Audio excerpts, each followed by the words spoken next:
Welcome back, everybody. Hopefully you're having a good day. So today is the day that we get to start tearing into our new project here. Kind of went over it briefly a little bit on the last video. If you missed that, I can put a little pin up above for that last video.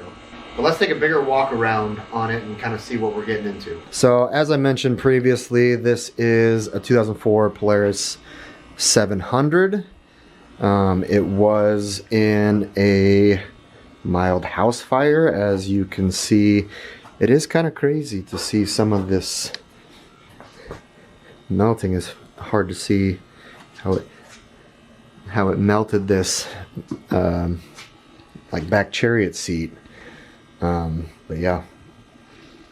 So what we're kind of planning on doing at the beginning is we're going to try and take off all the plastics, strip it all down, kind of see what we are going to need to order or fix. Kind of like this front bumper area. I know I have that piece. We'll see if we can fix it. If not, we might have to see if we can find a new part for that.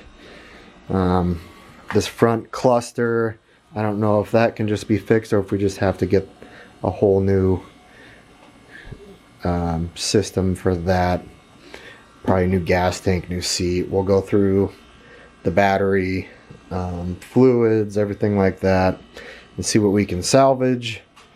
Probably not a whole lot as far as cosmetics. I think most of the underbelly stuff, internals, engine, suspension should be okay. It was just exterior cosmetics that kind of went bad.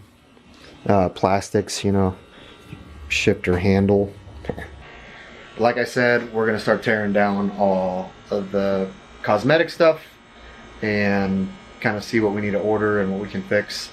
But yeah, let's start tearing into this thing.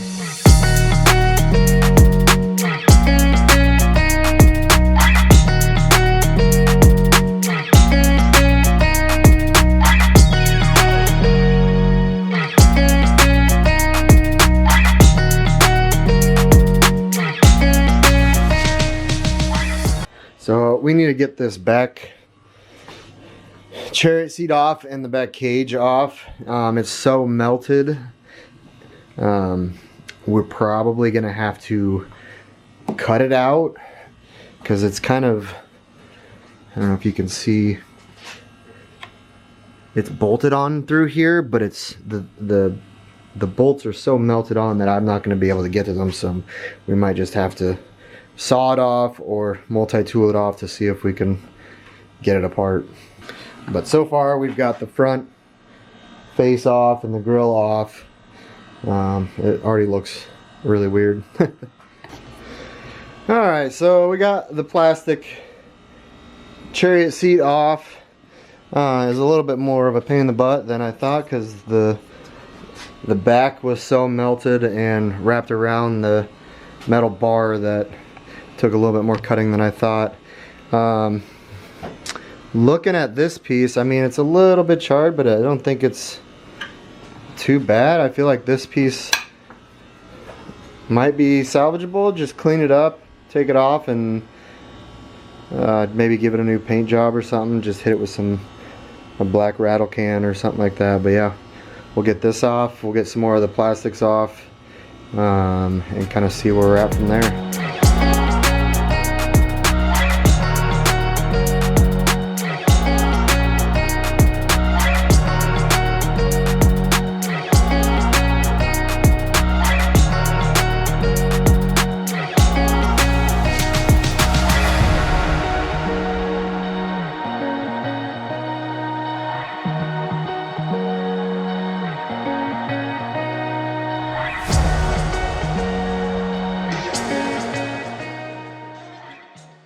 Alright, so as you can see, we got all the plastics off finally. Some parts were actually pretty simple. I was wrong. I thought I had to replace the gas tank.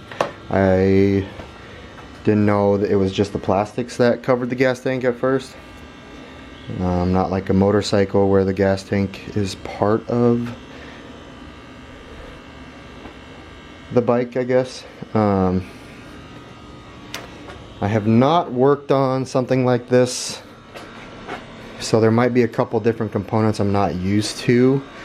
I think I'm gonna wait to take this handlebar assembly, I don't know what you want to call it, until I see if I can see what I can find on buying new parts, if it's just like the clusters on each side, or if I can buy the whole assembly. If I can buy the whole assembly, I'm just gonna leave it and take it all apart all as one instead of taking each component apart. I might see if I can trickle charge the battery just to get some juice in it. I don't know if that's gonna do anything though, really. It does need, I don't know if it's easy to see, it does need a good wash for sure. Do all the fluids, we'll do the oil, change the spark plug. We'll see how hard that is, because it looks like it's buried a little bit in there. We'll flush the coolant. The air filter in the box looks fairly new still, so somebody must have changed that. So I was just doing a little late night tinkering around last night, just trying to see what else I might need a second glance at, pulling some pieces apart, what needs clean and what not. I didn't film it, but what I did find, I did pull the gas tank out of here. That seems pretty good. I pulled the spark plugs to see what they looked like. Not exactly sure what this section is called, but I took the cover off and there was a huge rat's nest in there. I'm glad I pulled that off. But yeah, just going through everything, kind of see what still needs to be ordered and stuff. I did some research. I was able to find all these handlebar accessories. The left side, which is your brake and your ignition system, and then this seems like it's okay. I just need the cap for it. I was trying to find out what these 3 wires were going to, and I realized that it's got hand warmers, which is this little switch here, high-low. So it's got handle warmers on here, which I mean I could do without right now. And then another thing I found out was how expensive all the plastics are still, even if it's a 2004. So we might just try and salvage all the plastics and the rack system. Maybe the seat too, if I can get that reupholstered, because it's like a couple $100 per fender. So that doesn't really make any sense to trash it if it's not completely unuseless. We will still see about the front bumper with the 2 headlights on it. See if I can either plasti weld that or something like that. The one thing I was trying to find that was kind of difficult to find, it seemed like, you know, the Polaris website and every other website was unavailable, was this front headlight cap, I guess you'd call it. This one's not savable. It's pretty melted. I don't know if anybody else knows where I could find one. I might see if I can call around some of the junkyards, see if I can find that guy. The bottom cap piece seems fine. Obviously we need a new headlight, and then I did find just a new shifter knob and a shifter assembly, so that's good. So kind of what I want to do now today, at least while it's nice out, I'm gonna pull it outside, get it washed, get it degreased a little bit.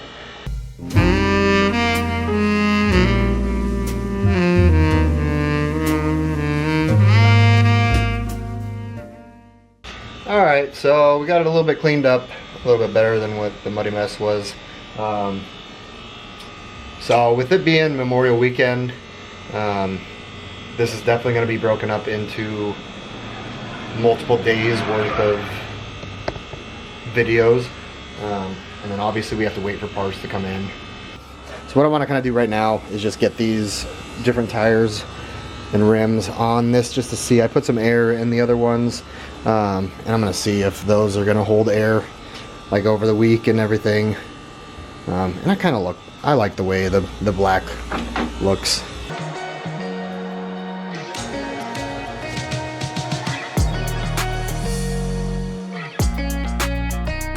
Alright, sorry, I had to change cameras. Another one died, so hopefully this one's okay. We got the fronts on. Fronts weren't an issue. One thing, if you're putting these on, these ATVs, and a lot of, where is it at? Let me see on this one. And everything else has directional tread, so depending on what side you put, you can kind of see that way's forward. If you put them on the wrong way, it's not going to ride right. But like I said, the black ones we got good on the front. The rears are 2 inches smaller, so the black ones are 10-inch and these ones are 12s. So I could not get it around the brake caliper. It would not fit at all, so I wonder if those ones, these ones were for our other four-wheeler at the farm, so that's a bummer, but it's okay. But yeah, like I said, we're gonna wait and see until we have parts for this guy. Whenever they show up, we'll start putting them. All right, so it's been a couple days and we finally got some parts in. We didn't get everything we needed, but we've got most of them. We can actually get started on it.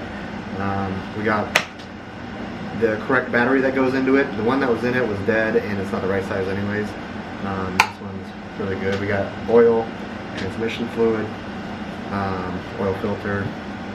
We've got the, I don't know what I'm gonna call this, engine run off light switch, brake switch, some spark plugs, battery, bracket, and then the shifter. I was able to find the light housing shroud, whatever you want to call it, wrong color, but it was literally the only one I could find for this year. But we'll just, sand it and spray paint it, whatever we need to be. So, alright, so first thing we're going to work on is the spark plugs.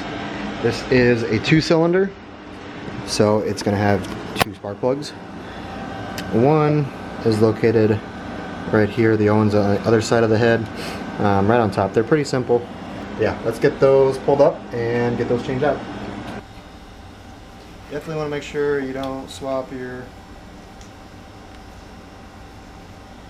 spark plug wires, otherwise your timing is not going to be right.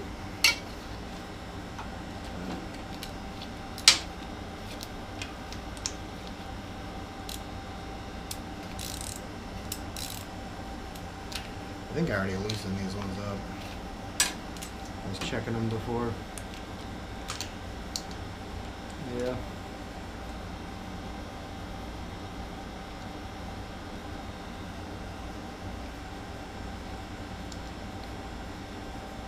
So, I mean, they are pretty crusty and they got a little bit of dirt on them. I am running the NGK's BKR70s. Pretty standard spark plug. Always want to hand tight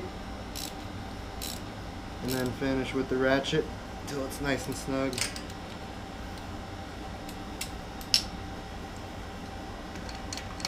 Don't want any chance of cross threading, otherwise you're SOL.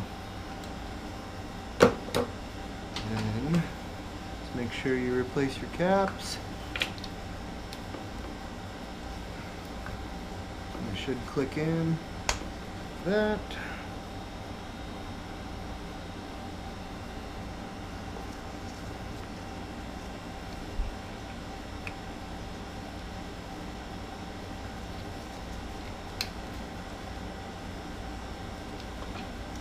And your spark plugs are done. Alright, so the next thing that we're going to move on to is the shifter. This one got a little charged, so we just got a new used one that is just a little bit better. I got a lot of my parts from Power Sports Nation. I'll put a link in the description if you guys ever want to check them out. It's kind of local here, but they're a very big warehouse. They have a bunch of UTV, ATV stuff, so they're really nice. They have thousands and thousands of used parts that get like salvage and stuff, so that's where I got a lot of the other stuff. If you guys don't want to pay for brand new expensive things. But this is going to be pretty simple again. Just one nut holding the top up, and then two nuts holding the actual shifter itself so it can spin. So yeah, let's get that one replaced real quick. And let me know what you guys think about the videos that are going on so far, what you like, what you dislike. I'm trying some different cameras, some different angles. You know, it's just a one-man show here, so I'm trying to figure things out as I go. I know I'm pretty new to this kind of stuff, so still figuring everything out. Yeah, hopefully this is start of a good journey for you guys to watch, and you know, I'm learning as I go, so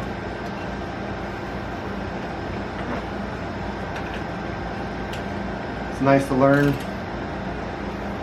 new things, new vehicles, you know, how things work. I've never actually worked on a ATV four-wheeler before, so it's never worked on a lot of things, so hopefully we can work on a bunch of things on this channel and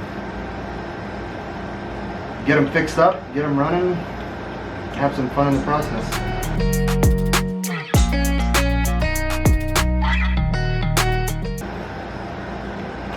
Alright. Now we can see what gear we're in.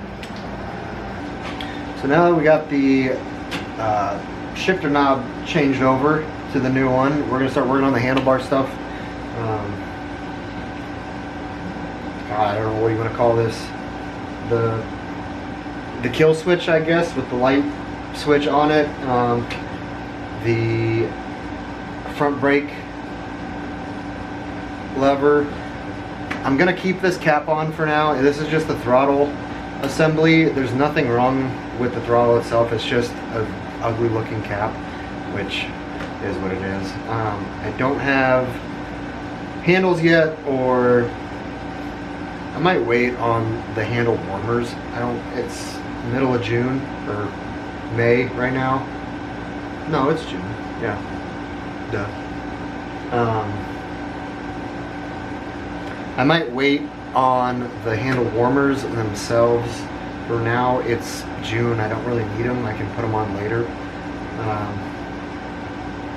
But yeah, mainly these two guys, and then we'll wait on the grips until those show up.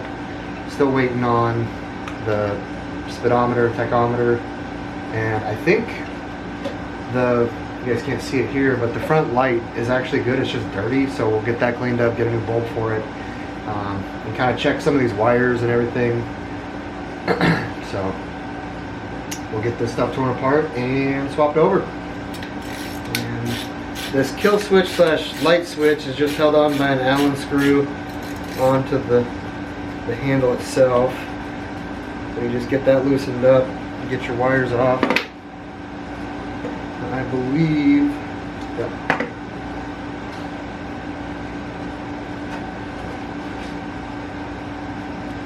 These wire clips only go in a certain spot, so you can't switch them one for the other, so we won't get them reversed. That's all that is. And we've got the new one for it. Good old Amazon.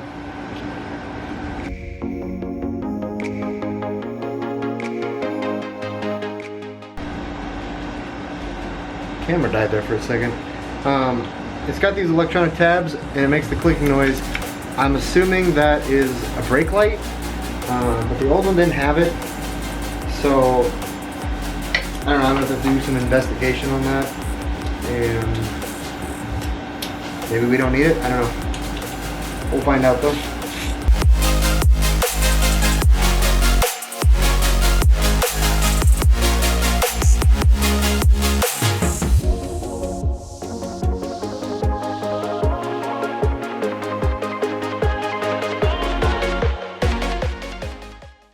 last thing I'm gonna do right now is put the battery in.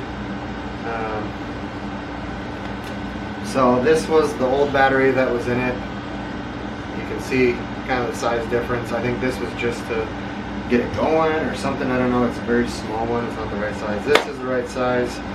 Pretty self-explanatory. Slips right in. Fits perfectly. I did get a negative cable as well because I thought this one was bad, but this one seems to be in perfect shape. So we'll get that on and get the key turned over and see if the kill switch is operational. See if it will kick over. And if anybody's wondering, this is a YTX 30L battery. And there goes the little battery. And this is the one that fits the 700 Sportsman Polaris. So that's about all I'm going to get done for right now until we get the last couple parts that we need. I'm going to wait on the fluid because I need to fully start the engine. Doing the transmission, especially the oil. We'll change those when we get, we're still waiting on the speedometer. We'll need to flush the gas tank out, get all the crap out of there. And I thought there was one other thing we were waiting for, but I can't remember. Oh, I guess handles, but we don't really need those right away. Yeah, let's see if this thing works now with a fresh battery. If I can get you guys in the right frame.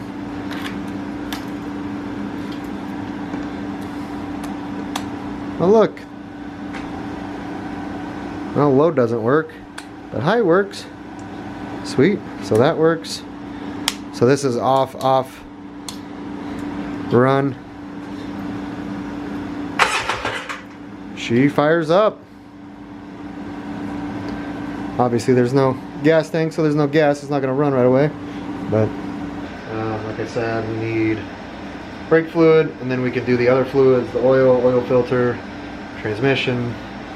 Yeah, we'll see if we got all the wires in the correct spot. If not, we'll have to trace some and see what's going on with that. Like I said, the this brake housing's got those two plugs, or two prongs on it. I'm assuming that's for the brake, the rear brake light back here. We'll have to see where that goes. So we'll see you when those parts get here. So I didn't really film much of the fluid changes on this. It was just kind of like an awkward setup and angle, and couldn't really see much, but I'll go through it real quick. So like I said previously, what we did is we changed the oil in the transmission fluid. So right here in the front is the oil filter, and then underneath is the oil plug. So you'll just pull that, pull the oil filter, and then to refill you just go through the dipstick tube, and it's like 2 quarts on this engine particularly. But yeah, I got the cover back on, put the gas tank back in, I flushed it, got it all hooked up, and then the transmission, it might be a little dark over here, it's easy to see. Here's the transmission, and then the same thing on this. There's a drain plug underneath, and then on the side of it right here is the fill plug, and that one is just, I think it's 400 milliliters to fill it. And then last night I was doing some digging around on the wiring diagram, trying to figure out some wires and stuff. What I found out from the brake light is it's not electronic. It is, but it uses a pressure switch and not something like this.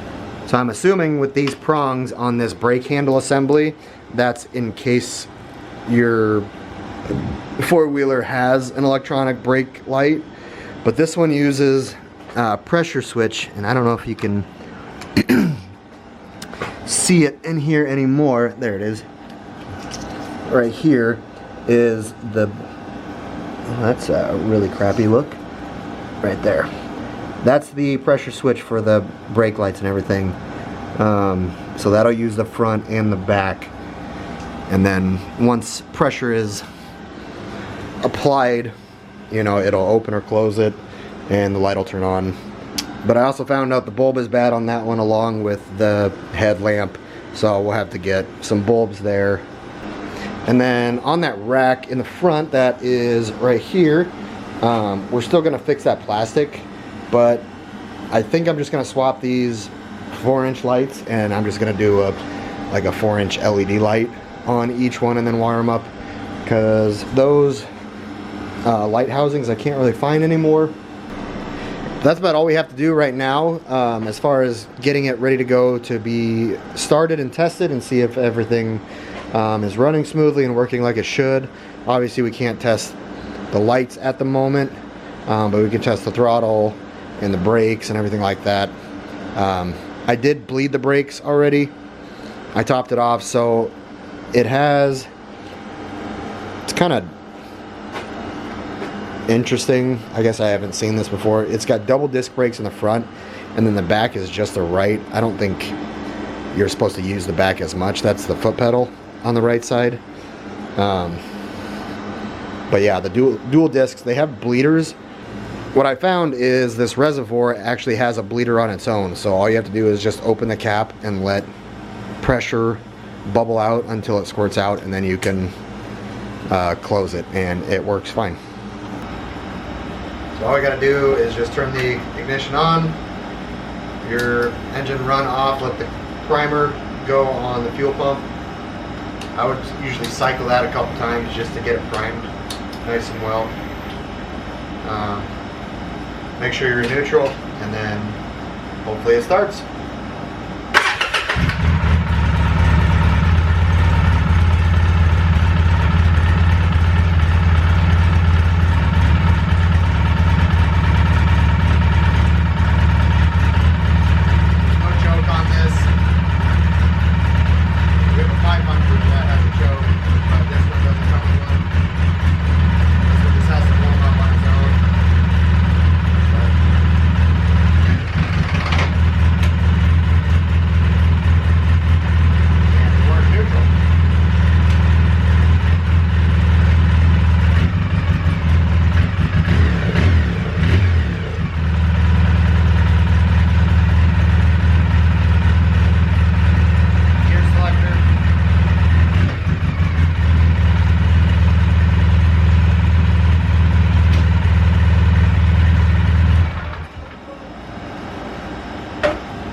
Seems to be running really smooth.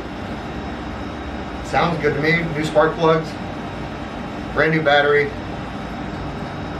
brand new fuel. That's really good. Can't really see our RPMs or anything until we get the gauge cluster, but all in all, yeah. Once we get everything all buttoned up, we'll take it for a spin and see how it rolls. All right, so we finally got some more parts in for this four-wheeler project we're doing. What we just got in, like we were talking about, got handles, got the gauge, already had that. We're gonna sand it and paint it. The headlight turned out pretty well. I used higher and higher grit sandpaper, and I think it turned out pretty well from what it was. The seat, I got my own leather. I'm gonna wrap that. The foam, I got what this is called Foam It 3. I've seen somebody else kind of doing that.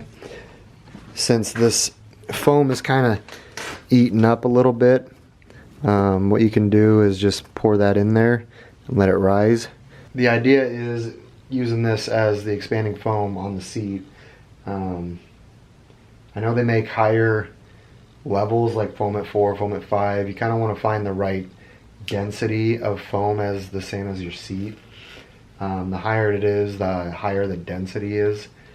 So it might be a little bit stiffer than what your seat's at. But you let it rise, and then just cut the excess off and sand it kind of whatever shape you want. And then we'll put some leather on it.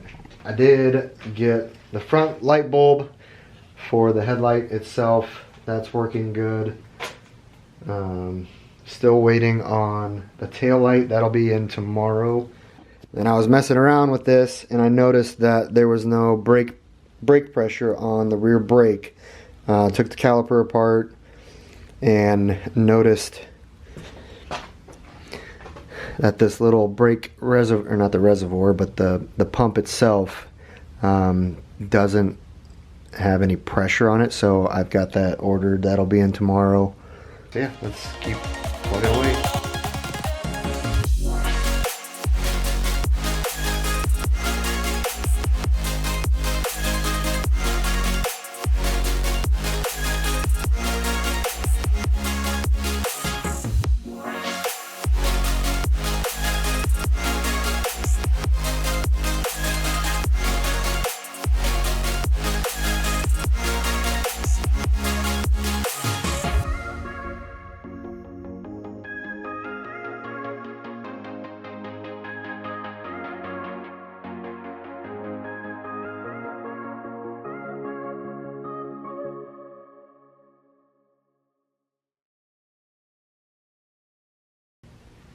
So I don't know how many staples were in this thing,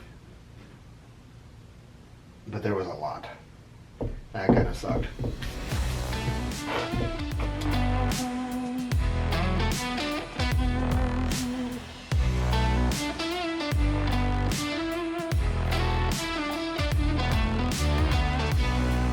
Alright, so I guess we'll gotta let that sit for a day. I'm sure it'll be a lot bigger. Never used it before, so we'll see what it turns out looking like. We'll give it a nice sand. That's got primer on it. We gotta let that sit for half a day. So we'll come back and keep working at it. So it's been about a week or so since I've actually been on here. Had a really busy week at work. Wasn't able to do much substantial. But I was able to tinker around a little bit on the four-wheeler. I'll kind of show you what I got done, what's left, so we can get this thing wrapped up and back out to the farm. So one of the first things I did, I got the headlight speedo cowl, or whatever you want to call it. I got that painted. You remember it was yellow, and I got the speedo put in here. The switches, they're just decoration at the moment. They don't really go to anything. Might hook up the handlebar warmers at some point, but not on my priority right now. Got the new light bulb for the tail light. Wasn't actually a bulb issue that it wasn't turning on with the handle brake. It was the little connection that it plugs into. I just went and hardwired it and it works just fine. One of the other things, we got the front cowl fixed. I don't know if you remember, the top here was completely melted. I was trying to just heat it up and remold it, but I ended up just cutting out a hole, and I used Bondo and fiberglass to kind of shape it. It doesn't look pretty, but it does what it needs to do. And then I went and sanded everything and painted it black with a clear coat on it. Doesn't exactly match the black on everything else. The big back section here, I'm not going to paint that, but it's a family project, so it's just going to stay at the farm. This front bumper, I was going to outsource it, but I could only find used ones, obviously, but they still wanted like $250 for this front section, so I ended up just superheating the plastic with my blowtorch and kind of plastic welded everything back together, and it's working out fine. I did get some new LED headlights for this, so that's one thing that we're gonna do. I'm gonna put these LED headlights in the front. That one was kind of interesting.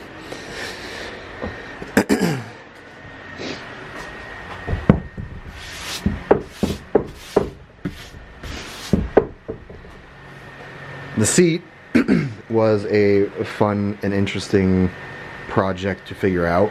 So what I did is I got this Foamit 3. It was the lightest density. And I filled all the existing foam holes and cracks and rips and then open spaces and let it rise. And then I cut it out and sanded it and shaped it. And then I just found this pleather on Amazon and I stretched it and stapled it all the way around. I think it looks alright. I'm definitely no fabric guy, but it was kind of difficult to get the shape of this. It wasn't just a regular seat, but I think it seems alright. Don't judge me. Or do, I don't care. This tire here, I keep filling it up. There's too many pinholes in it. I was gonna patch it, but there's just like, there's 20 or so pinholes in there, and it's just not worth it, so I'm just gonna have to get a new tire for that eventually. And I found one for it, but that's okay. But like I said, headlights, we'll get all the plastics back on, and I think that's pretty close to all we got left to do. Let's put it back together. So I don't think this is quite plug and play with these LED lights. I just found these on Amazon, but they have a rod that comes out that kind of matches what this bracket is. So hopefully they work out. We will find out.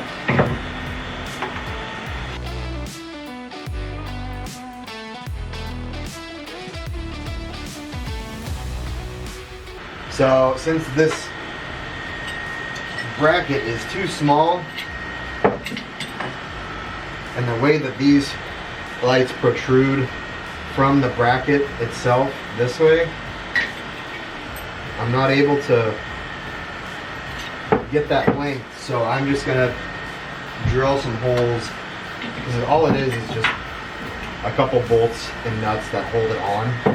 So I'll just drill a couple holes and see if we can get it mounted that way.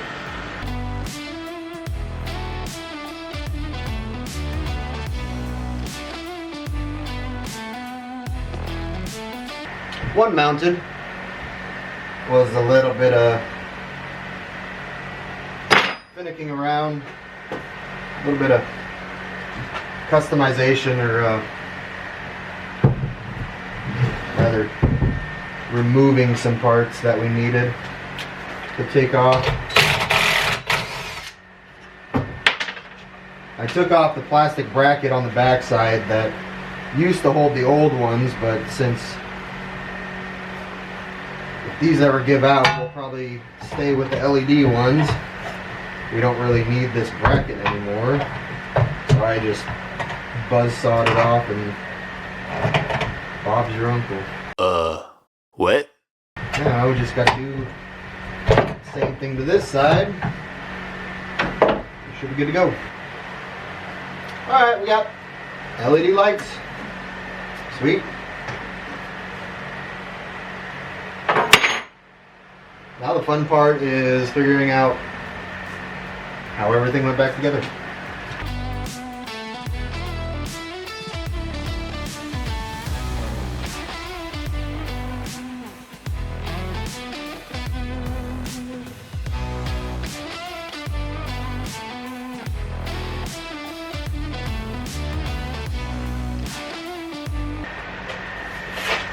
I think next project, there were so many bolts that came off of this, and I'm sure there's gonna be a lot more on other projects.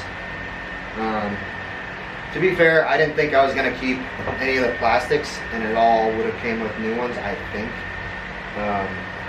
But keeping it all organized would probably be a good benefit, because there's so many bolts and they're all different. It's kind of tricky to manage which ones went where. There's some obvious ones, but a lot of them are very similar.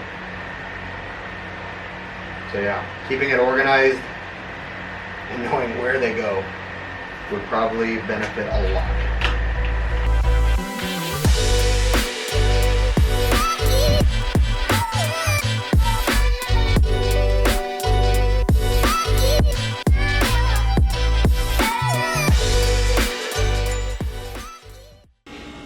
And just like that, we got everything put back together.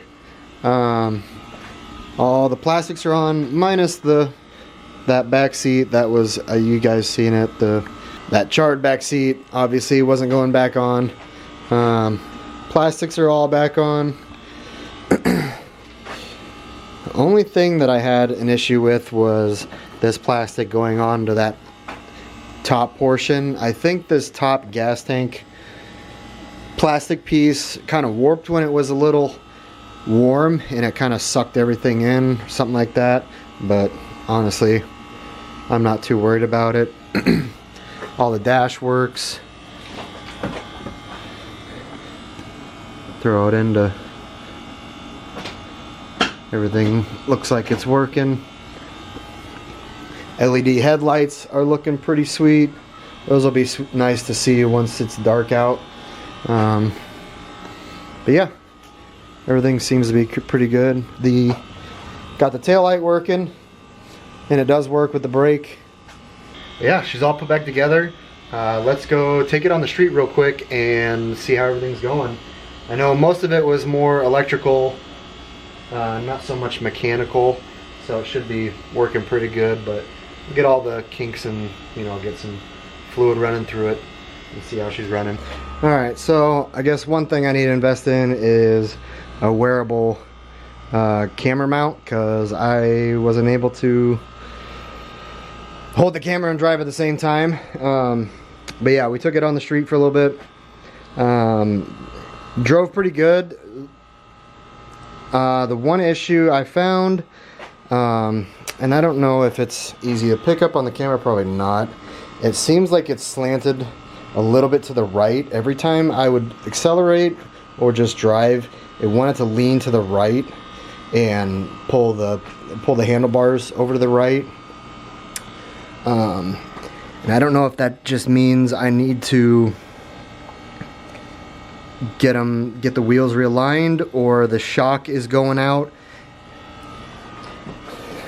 But you definitely can see here. Well, I don't know. What do you guys think? I'll have to figure that out before it goes to the farm anyways. Whether it be a shock or readjusting the tie rods, I don't know, but we'll have to we'll get that sorted out. All right, I think we got it figured out. Sorry if I'm a little sweaty.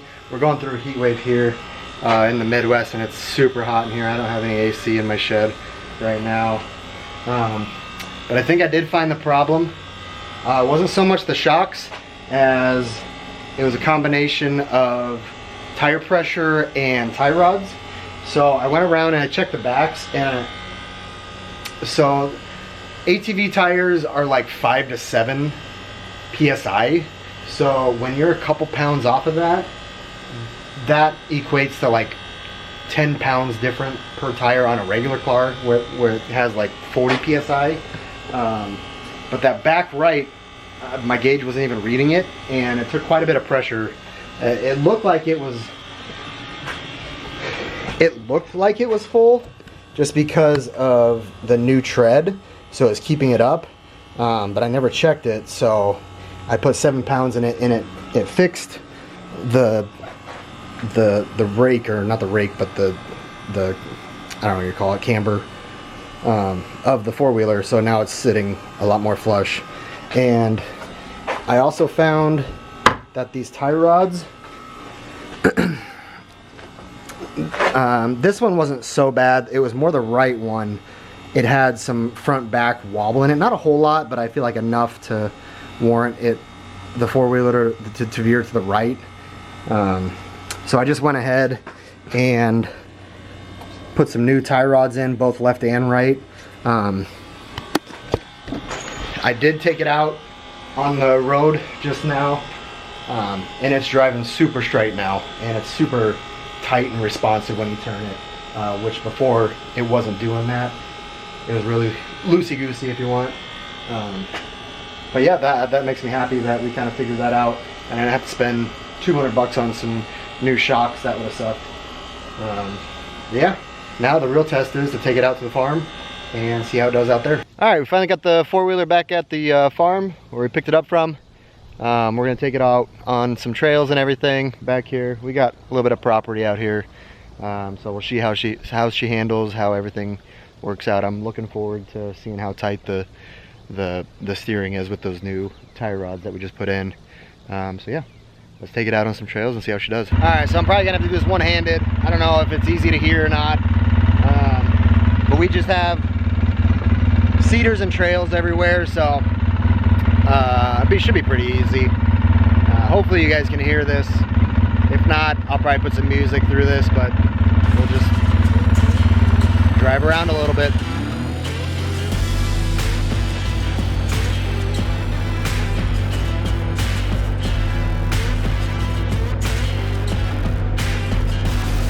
We definitely need to do some mowing back here.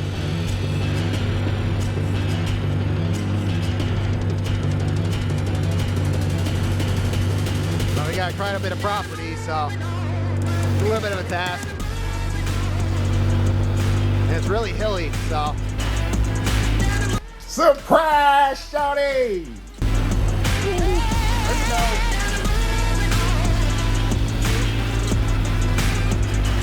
Go this way.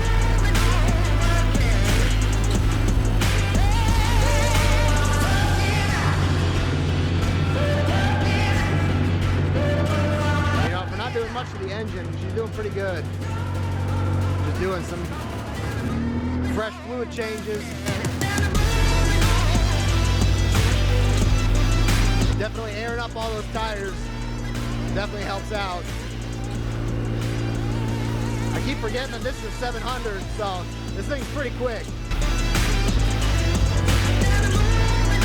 for a standard ATV.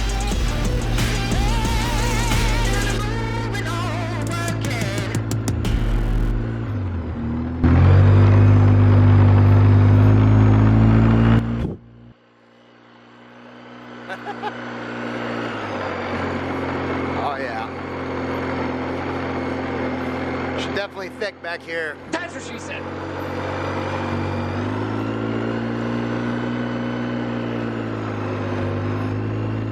She's really thick. Holy shit. Holy crap.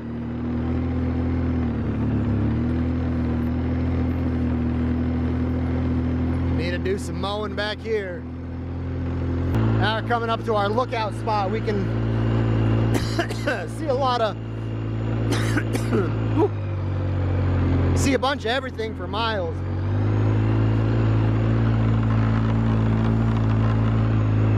Maybe not so much right now with all this vegetation, but we come up here hunting, and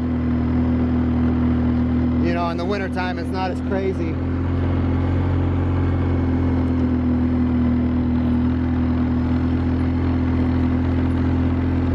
This went from a four-wheeler video to a property video.